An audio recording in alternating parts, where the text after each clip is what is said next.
nanti kalau kita tidak melakukan pewarnaan itu nanti kita akan sulit melihat si sel bakterinya tersebut gitu. Nah, jadi kenapa itulah kita perlu melakukan pewarnaan sel bakteri. Nah, ini kan untuk banyak, ini mungkin minggu lalu kita sudah melakukan pewarnaan, jadi yang paling kiri ini adalah dari Staphylococcus aureus biasanya, yang ini mungkin yang bentuknya batang ya, terus ini yang Sarkina, lalu juga sama yang bentuknya batang juga gitu ya. Tapi nanti warna yang dihasilkan itu nanti tergantung sama jenis pewarnaan yang kita gunakan, metode pewarnaan yang kita gunakan dan juga zat pewarna yang kita berikan gitu ya. Nah, sebelum saya masuk ke tadi ya, perbedaan dari pewarnaan sederhana sama diferensial, kan kalian juga perlu ingat kalau zat warna itu kan dia ada 3 komponen utama ya. Dia ada benzen atau pelarut organik, dia ada senyawa kimia yang berwarna atau yang kita sebut dengan kromofor, lalu yang ketiga dia ada yang namanya oksokrom gitu ya. Nah, si benzen dan si kromofor ini kalau kita gabungkan dia menjadi kromogen. Jadi suatu zat warna. Nah, tapi kan kalau kita ingin mewarnai sesuatu, biasanya tuh zat warna kita itu harus dapat berikatan dengan komponen yang mau kita warnai kan, yang mau kita berikan warna gitu ya.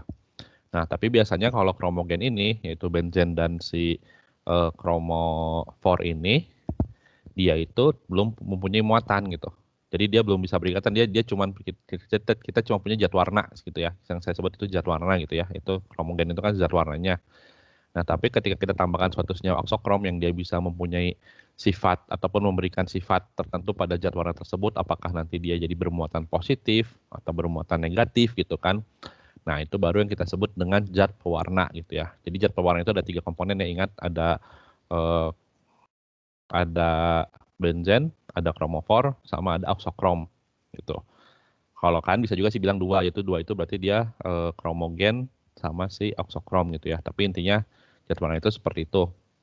Nah, lalu kan nanti kalau kita melakukan metode pewarnaan, berdasarkan jumlah zat warna yang kita gunakan, itu kita bisa bagi menjadi 2 jenis pewarnaan. Yang satu adalah pewarnaan sederhana, yang satu lagi pewarnaan diferensial. Kalau pewarnaan sederhana yang kita lakukan misalkan di modul kemarin ya, itu kan kita hanya melakukan satu jenis atau kita hanya akan menggunakan satu jenis zat pewarna saja gitu ya. Dan fungsi dari pewarnaan sederhana ini biasanya kita itu ingin mengamati bentuk morfologi si sel bakteri ataupun isolat bakteri yang kita punya. Kita cuma mau melihat morfologinya saja. Nah, lalu kalau kita gunakan lebih dari satu jenis pewarna dalam melakukan pewarnaan, itu kita namakan pewarnaan diferensial gitu ya. Jadi biasanya sih kalau pewarnaan diferensial itu minimal ada 2 pewarna. Yang satu adalah pewarna primer atau primary staining ya. Yang kedua adalah pewarna sekunder atau secondary staining ataupun nanti dinamakan contrast staining. Pokoknya itu nanti ada minimal 2 zat warna yang kita gunakan untuk pewarnaan diferensial. Bahkan kan kadang-kadang di pewarnaan diferensial juga kita ada lagi penambahan senyawa kimia lain yang bukan pewarna gitu ya. Misalkan kan kalau di pewarnaan Gram, nanti mungkin saya jelaskan, dia kan selain ada kristal violet dan safranin, kita juga ada regen iodin dan juga si iodin dan si alkohol 96% gitu ya. Nah, terus untuk pewarnaan diferensial ini biasanya ketika kita melakukan pewarnaan diferensial, kita itu ingin melakukan ataupun menentukan apakah bakteri ataupun isolat bakteri yang kita miliki dia mempunyai suatu struktur khusus gitu. Ya, struktur khususnya itu sebentar. Nah, struktur khususnya itu apakah nanti struktur dinding selnya seperti apa, lalu apakah si bakteri itu mempunyai flagela atau tidak, apakah si bakteri tersebut bisa membentuk endospora atau tidak, apakah si bakteri itu bisa membentuk kapsula atau tidak gitu ya. Nah, itu biasanya kita lakukan yang namanya pewarnaan diferensial, ya. Jadi itu bedanya. Kalau pewarnaan sederhana kita hanya bisa melihat morfologinya saja, seperti yang minggu lalu ya, apakah dia bulat, batang, atau apakah dia berkoloni atau tidak. Nah, tapi kalau pewarnaan diferensial itu kita bisa melihat nanti dari hasil pewarnaan kita bisa menentukan kira-kira ataupun dari hasil pewarnaan gram misalkan kita bisa tahu kan, oh ini struktur dinding sel si bakteri ini dia berarti seperti apa sih strukturnya, lapisan peptidoglikannya apakah tebal atau tipis, apakah dia mempunyai lipopolisakarida atau outer membran di luarnya gitu ya. Nah, kan kalau yang pewarnaan endospora kita bisa menentukan oh si bakteri ini bisa membentuk endospora atau tidak gitu ya, dan seterusnya kira-kira seperti itu. Di sini ada pertanyaan? Oke, tidak ada. Nah, ini untuk contoh pewarnaan sederhana itu ada dua ya tadi ya. Ada pewarnaan langsung atau pewarnaan basa atau pewarnaan tidak langsung atau asam gitu ya. Nah, lalu untuk pewarnaan diferensial itu nanti kita akan di sini akan mempelajari tentang pewarnaan gram, pewarnaan endospora, dan pewarnaan kapsula gitu ya. Nah, untuk pewarnaan langsung itu yang pertama itu adalah pewarnaan asam atau pewarnaan tidak langsung. Jadi pewarnaan asam ini kita lakukan dengan teknik pewarnaan sederhana, di mana kita tidak melakukan fiksasi panas ya. Jadi ketika kita ambil kultur si mikroba, itu langsung kita tambahkan si kultur tersebut tambahkan di tinta nigrosin, di tinta Cina atau nigrosin gitu ya. Nah, ini kan tujuan untuk mengamati bentuk morfologi sel. Lalu reagen yang digunakan adalah nigrosin atau tinta Cina, dan hasilnya itu nanti seperti yang terlihat di sebelah kanan ya, dia itu akan ada latarnya berwarna gelap dengan nanti si sel itu nanti akan berwarna bening atau terang gitu ya. Ini kan mungkin sedikit buram. Jadi kalau yang pewarnaan asam itu prinsipnya adalah jadi permukaan sel bakteri, apakah itu nanti bagian lipopolisakarida ataupun si dinding selnya, peptidoglikannya, itu umumnya dia bersifatnya tuh asam atau dia biasanya bermuatan negatif gitu ya. Nah, jadi kalau pewarnaan asam ini, jadi si nigrosin ini ya yang kita pakai tinta Cina ini, dia itu muatannya juga bersifat asam. Jadi kan kalau asam sama asam ketemu dia nggak bisa berikatan kan. Makanya kalau misalkan nanti pada saat pewarnaan asam ini yang kita warnai itu adalah latarnya. Makanya kenapa ketika kita setelah membuat hapusan dengan tinta Cina ini, itu kita tidak boleh mencuci si preparat kita ya atau kaca objek kita itu dengan air, karena nanti kan kalau kita cuci dengan air ya semuanya hilang lah si nigrosinnya akan luruh, jadi kita nggak bisa ngamatin apa-apa gitu. Nah, jadi kalau ini juga kan karena kita nggak pakai fiksasi panas, itu kita bisa melihat ukuran si sel dalam ukuran yang sebenarnya ya dengan tinta Cina ini gitu. Nah, ini adalah teknik pewarnaannya. Jadi kan seperti yang saya bilang, ini kita taruh dulu nigrosin ya di salah satu ujung dari kaca objek. Lalu kita pindahkan kultur sedikit aja ya, satu loop kultur. Nah, lalu kita dari sini kita siapkan kaca objek lain, lalu nanti dari titik yang si tetesan ini sama kita disebarkan gitu ya, disebarkan pakai kaca objek yang baru. Nanti kan ini makin tipis ya, ini tebal, makin lama makin tipis kan. Nah, biasanya kita itu dilakukan pengamatan di daerah yang sudah lebih tipis, nanti bisa kita lihat nanti si selnya itu seperti ini gitu, sudah ukurannya kecil. Kalau kita mengamatinya di daerah yang ujung sini, itu biasanya nanti si selnya itu masih menumpuk gitu. Jadi kita belum bisa lihat morfologinya secara sempurna. Seperti itu kira-kira. Nah, lalu kalau pewarnaan basa itu biasanya si zat warnanya bersifatnya basa ya, atau muatannya positif. Dan tadi karena seperti yang sudah saya bilang, karena permukaan sel bakteri itu umumnya dia bermuatan negatif atau asam gitu ya. Nah, jadi kan si pewarna basa ini dia akan menempel pada si permukaan sel bakteri. Ya, apakah dia di lipopolisakaridanya ataupun dia di peptidoglikannya gitu kan. Nah, tapi untuk membantu penempelan tersebut biasanya kita gunakan yang namanya fiksasi panas biasanya kan, karena itu akan membantu nanti proses pelekatan si pewarna ini dengan si dinding selnya gitu ya, ataupun bagian keluar selnya.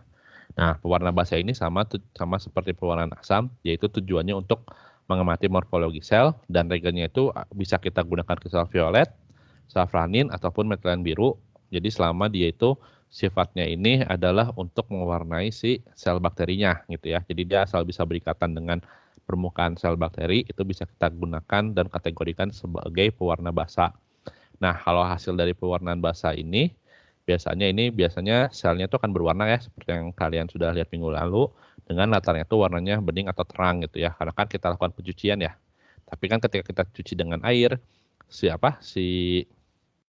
eh, si pewarna ini sudah menempel dulu terlebih dahulu di si bakterinya, jadi dia tidak akan larut dalam air gitu ya. Seperti itu kira-kira. Nah, itu sampai situ pewarnaan langsung, pewarnaan sederhana yang langsung dan tidak langsung, apakah sudah paham?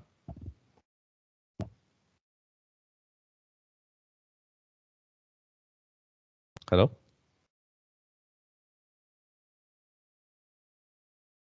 Paham, Pak. Oke, kita lanjutkan ya. Kita lanjut ke pewarnaan diferensial, di mana pada saat pewarnaan diferensial ini kita ingin melihat struktur tertentu yang dimiliki oleh si sel bakteri. Nah, pewarnaan diferensial pertama yang akan kita lakukan adalah pewarnaan Gram, di mana dengan melakukan pewarnaan Gram ini, kita ini ingin melihat struktur dari dinding sel si bakteri. Dan kita dapat mengelompokkan bakteri itu apakah dia masuk ke dalam golongan bakteri Gram positif, atau dia masuk ke dalam golongan bakteri Gram negatif. Ya. Nah, bedanya apa bakteri Gram positif sama Gram negatif? Jadi kalau kalian lihat di gambar ini ya. Kalau kalian lihat di gambar yang atas, yaitu bakteri Gram positif, itu bisa kita lihat bahwa bagian terluar dari dinding selnya, jadi dinding selnya kan yang dia itu lapisan di luar membran ya. Kalian sudah belajar tentang struktur sel prokariot belum sama Pak Nyoman di kelas? Belum, Pak.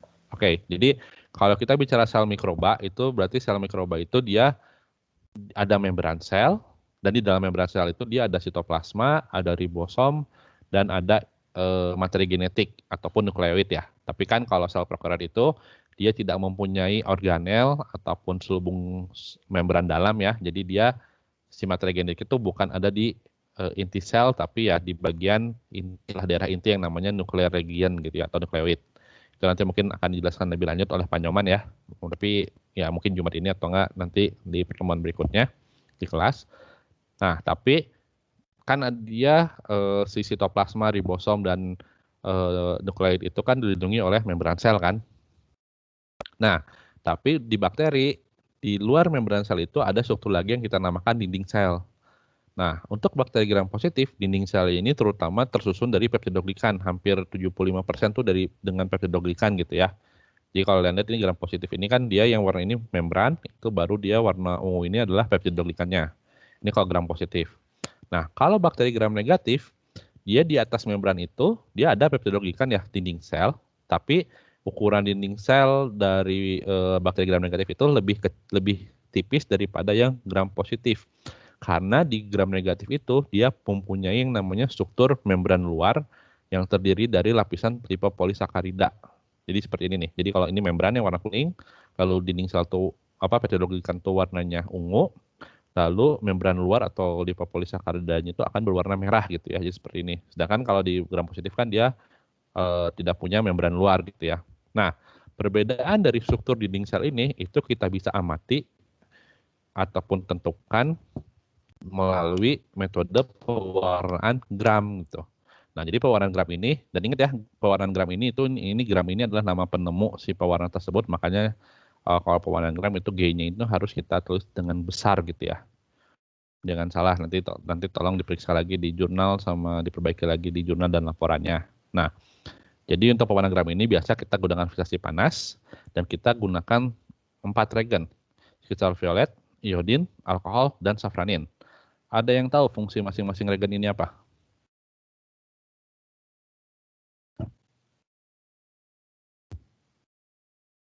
Halo?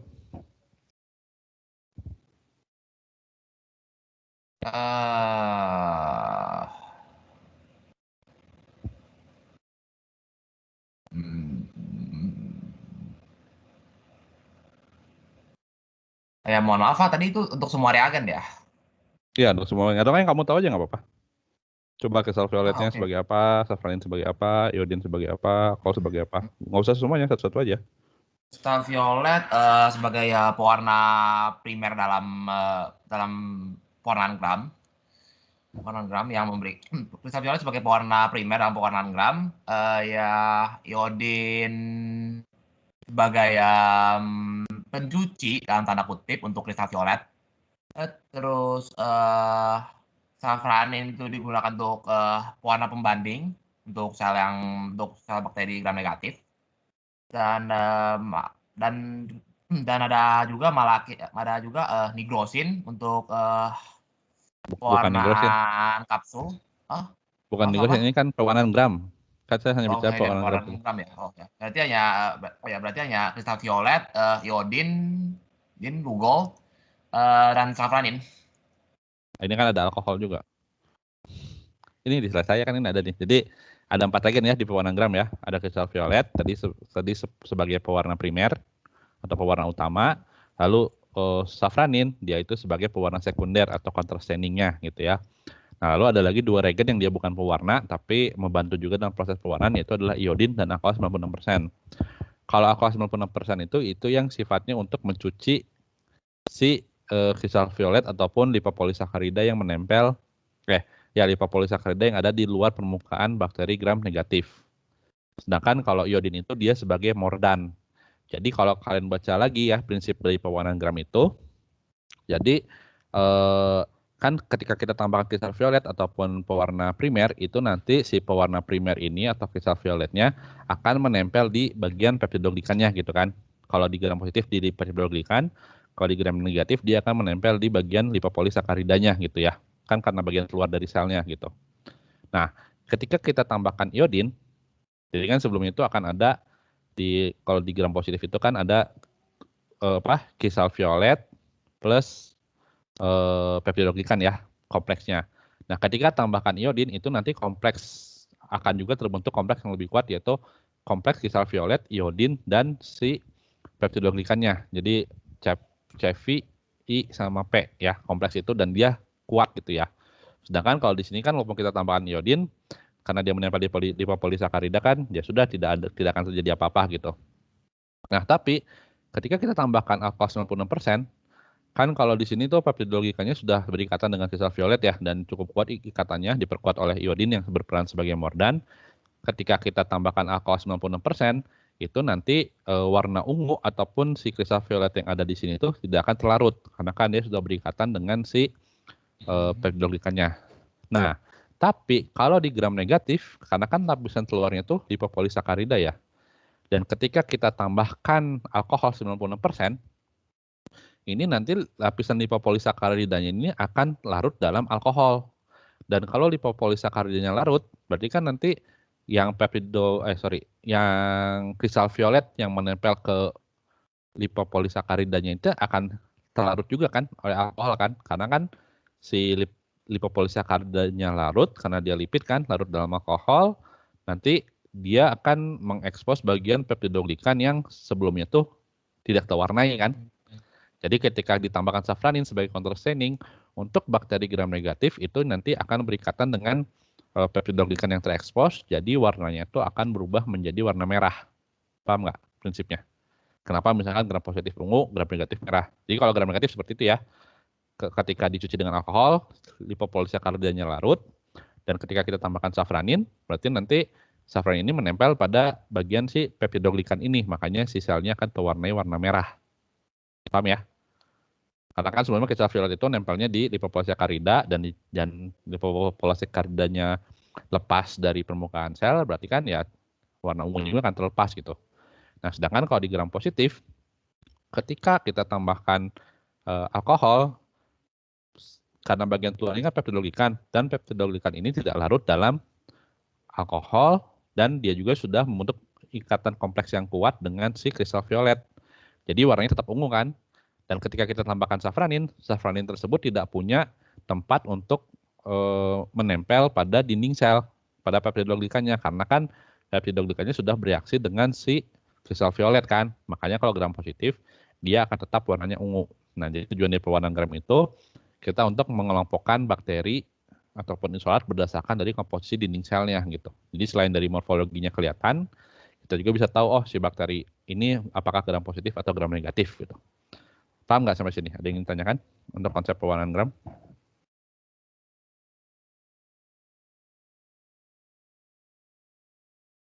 Halo? Tidak ada ya, sudah cukup jelas berarti. Oke, kita lanjutkan. Ini teknik pewarnaan gramnya ya. Jadi kita pertama kali ini yang akan terjadi ya. Misalkan di sini kita punya ada bakteri gram positif sama bakteri gram negatif misalkan ya. Nah, ini kita tambahkan kristal violet kan. Warnanya jadi ungu semua. Lalu kita tambahkan mordan ya. Iodin sebagai mordan kan sebagai penguat ikatan. Nanti tetap warna ungu. Nah, ketika kita tambahkan alkohol, itu nanti kalau bakteri gram negatif itu tadi polisakaridanya akan larut, jadi sel itu jadi tidak terwarnai. Sedangkan kalau yang bulat ini kan gram positif, dia akan tetap berwarna ungu. Dan ketika kita tambahkan safranin sebagai counterstaining atau pewarna sekunder, itu nanti kalau yang sel yang gram negatif kan karena tidak terwarnai, nanti ketika kita tambahkan safranin, dia nanti akan berubah menjadi warnanya safranin, yaitu warna merah gitu. Jadi itulah prinsipnya seperti itu. Nah, lalu nanti mungkin asisten juga akan menjelaskan kan untuk pewarnaan gram ini kan kita harus menggunakan kultur 24 jam. Nah, itu nanti ada alasannya juga gitu kan. Kita nggak bisa pakai sembarangan kultur. Jadi biasanya sih kalau kulturnya lebih muda, itu nanti untuk bakteri gram positif, lapisan peptidoglikanya tuh belum terbentuk sempurna gitu. Jadi nanti yang harusnya dia bakteri gram positif, tapi karena kita misalkan pengamatan di 12 jam gitu ya, bahkan peptidoglikanya belum terlalu tebal gitu ya. Nanti itu warnanya bisa jadi bukan warna ungu tapi warna merah. Nah, sedangkan kenapa nggak boleh lebih dari 24 jam? Sama juga untuk bakteri gram negatif, kalau lebih dari 24 jam itu biasanya nanti ketika kita deteksi dengan alkohol tuh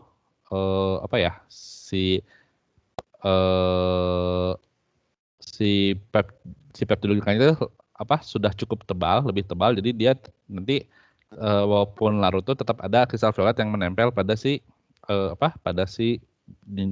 dinding sel bakteri gram negatifnya gitu ya. Bukan hanya pada lipopolisakaridanya saja. Jadi itu bisa jadi false negatif juga gitu ya. Terlalu muda false negatif, terlalu tua false negatif juga. Makanya kalau pewarnaan gram itu harus 24 jam. Dan kalau gram positif juga nih, misalkan kita warnanya lebih dari 24 jam gitu kan. Kan kalau kita lebih dari 24 jam itu, nanti mungkin di modul 4 ya, kita akan belajar tentang fase pertumbuhan mikroba. Nah, biasanya kalau lebih dari 24 jam itu, si selnya itu sudah dalam kondisi yang tua.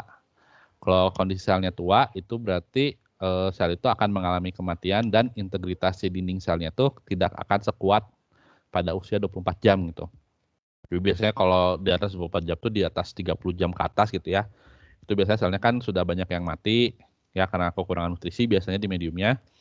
Nah, itu nantinya si integritas dinding selnya itu kurang kuat. Jadi ketika kita kita berikan alkohol itu bisa jadi nanti si warna ungu ini karena tidak kuat lagi ya integritas dinding selnya itu dia dapat meluruh karena pemberian alkohol gitu. Jadi itu bisa jadi false negatif juga.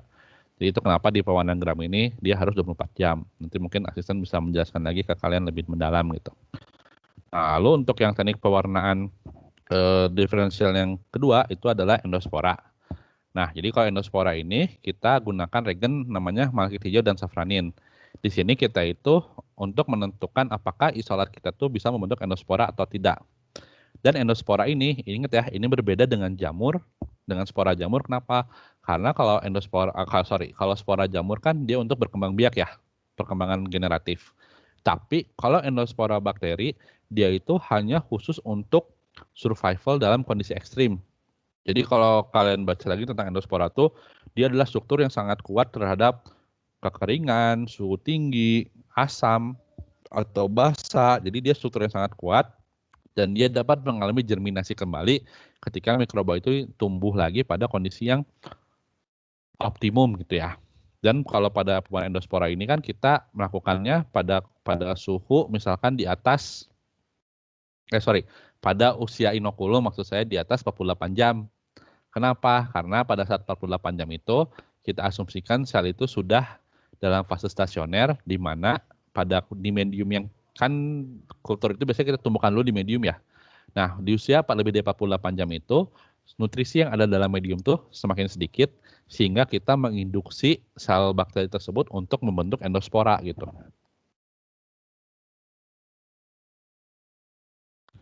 Nah, itu nanti kita untuk mengumpulkannya ya jadi kan kita nutrisinya makin sedikit kan. Nah, karena nutrisinya makin sedikit, kita menginduksi sel untuk membentuk endospora.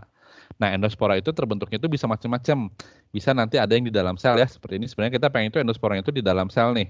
Jadi kan kalau ini bakteri yang dapat membentuk endospora itu biasanya nanti dia akan ada struktur bakteri yang dalam bentuk sel vegetatif, ada juga sel-sel yang punya endospora di dalam selnya seperti yang di sini nih. Nah, ini nih, dia kan ini sel vegetatif tapi dalamnya ada endosporanya gitu.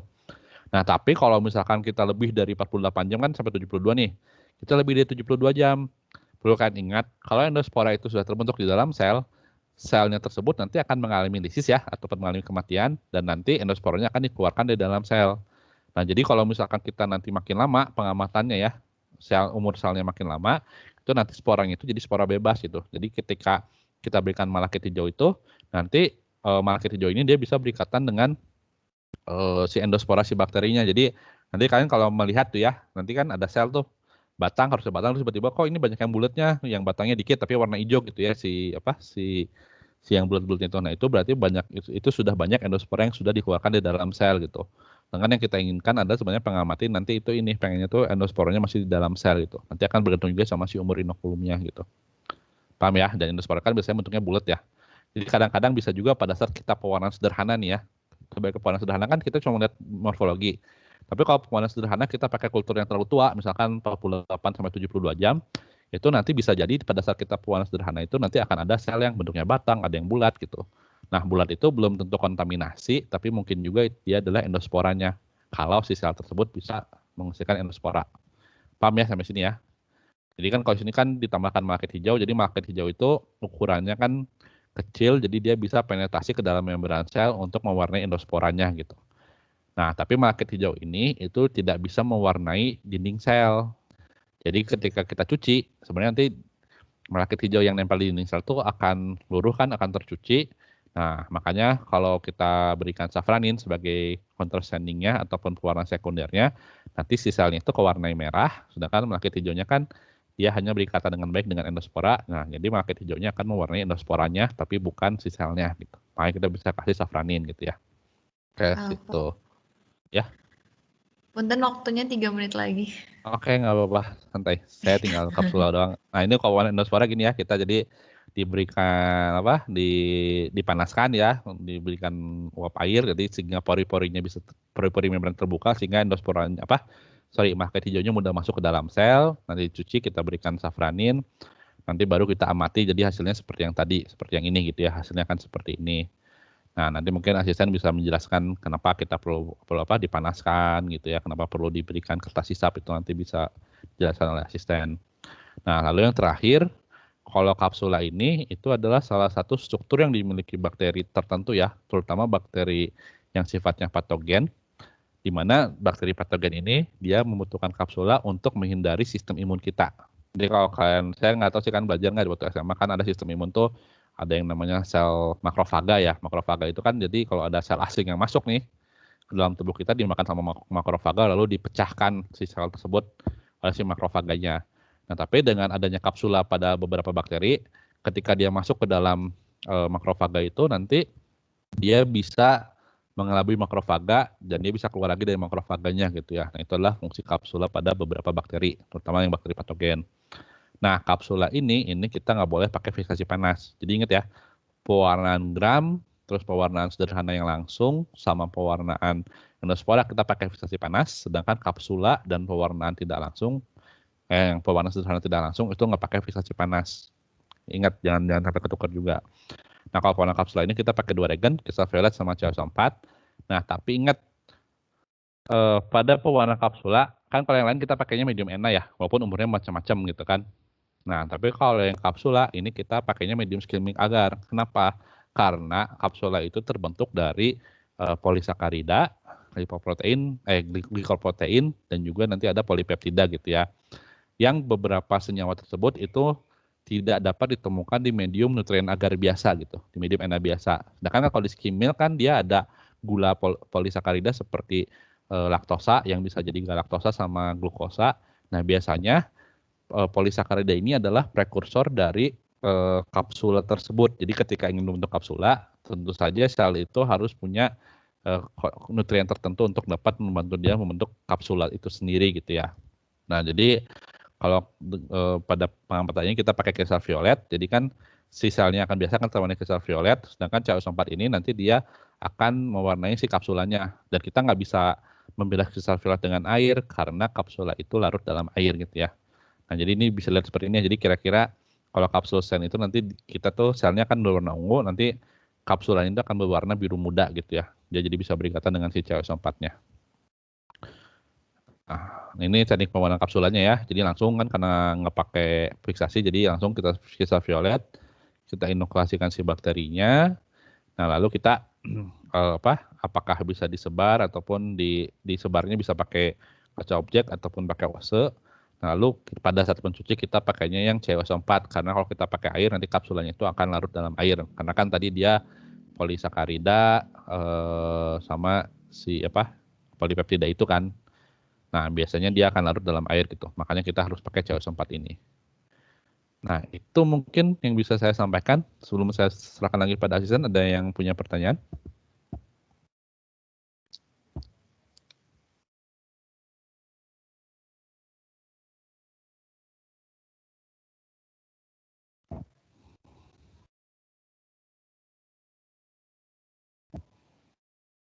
Ada yang ditanyakan dulu sebelumnya?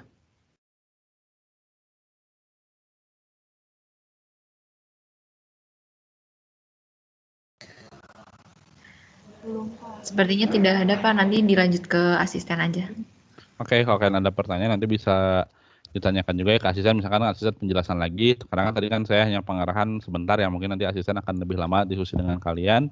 Nah, itu nanti mungkin bisa kalau ada beberapa hal yang ditanyakan, bisa tanyakan lewat asisten ataupun bisa menulis di kolom chat di MS Team ini. Sekian mungkin dari saya. Selamat pagi. Wassalamualaikum warahmatullahi wabarakatuh. Selanjutnya saya serahkan kepada PJ hari ini yaitu Faza. Silakan Faza.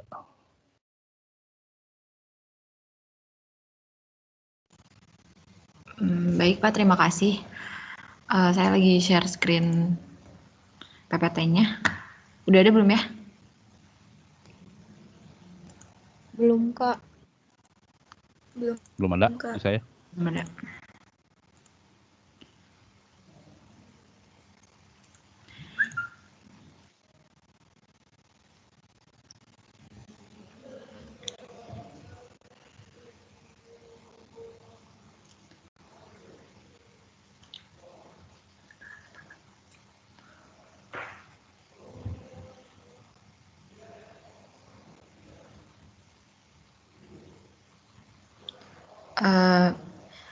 Oh iya, mau kasih tahu. Jadi tadi pas tes awal itu cuman ada 48 orang. Totalnya tuh kan ada 50 berapa ya? 55 ya kalau nggak salah. Atau 54 gitu. Terus buat yang belum tes awal, nanti pas pembahasan masuk ke rumah asisten masing-masing, boleh tes awal dulu. Saya kasih waktu 10 menit, tapi mungkin ada pengurangan nilai. Oke, jadi aku taktis aja ya.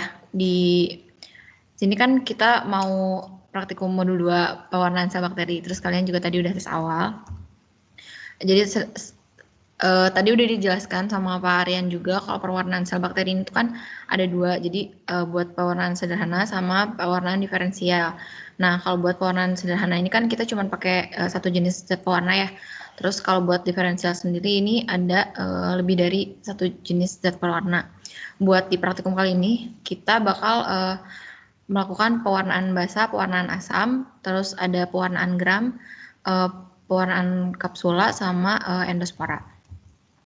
Nah, ada ini tujuan dari praktikum kali ini sebagai berikut. Terus ada alat dan bahan yang digunakan juga pada saat praktikum. Nah, ini ada alur kerja juga yang nanti bakal dijelasin secara detail sama asisten masing-masing. Kemudian buat pembagian mikrobanya, jangan sampai salah. Untuk kelompok ganjil, itu pakainya Bacillus subtilis sama Serratia marcescens. Terus kalau kelompok genap itu pakai E. coli sama Staphylococcus aureus. Nah, ini pembagian asistennya. Jangan sampai salah masuk room ya buat kelompok-kelompoknya. Dan ini buat hasil pengamatan nanti bakal dibagiin sama asisten masing-masing setelah praktikum selesai. Dan buat kompilasi data pengamatannya jadi kelompok 1 sama kelompok 2, kelompok 3, 4, 5, 6, dan 7 itu nanti sama 4. gabungnya. Nah, terus ini contoh kesimpulannya. Kayak gini. Nanti dijelasin juga sama asisten masing-masing bisa. Terima kasih. Apakah ada pertanyaan sebelumnya?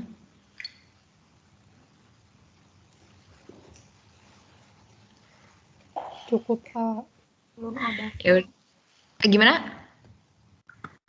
Cukup, Kak. Kak izin bertanya. Ya, siapa? Hana. Fadila Raihana 054. Kalau misalnya itu Kak buat yang tes awal tadi boleh dikasih tahu nggak Kak siapa aja yang belum masuk gitunya? Oh iya, boleh. Jadi yang belum masuk itu tadi ada Devi. Kalau Devi udah bilang ke saya katanya dia bermasalah jaringannya. Terus ada Afnan, Anissa Nabilah, sama Biharul. Kayak gitu. Jadi Terima nanti kasih Kak. ya, jadi nanti langsung tes awal lagi aja pas masuk ke asisten. Bilang aja dulu ke asistennya. Buat Anissa yang kombinasi 3 dan 4 sama 7 dan 4. Iya, jadi nanti 4 kan kelompok genap ya. 3 dan 7 itu kelompok ganjil. Nanti bareng aja gitu 3, 7 sama 4 gitu. Kayak gitu. Ada yang mau ditanyain lagi?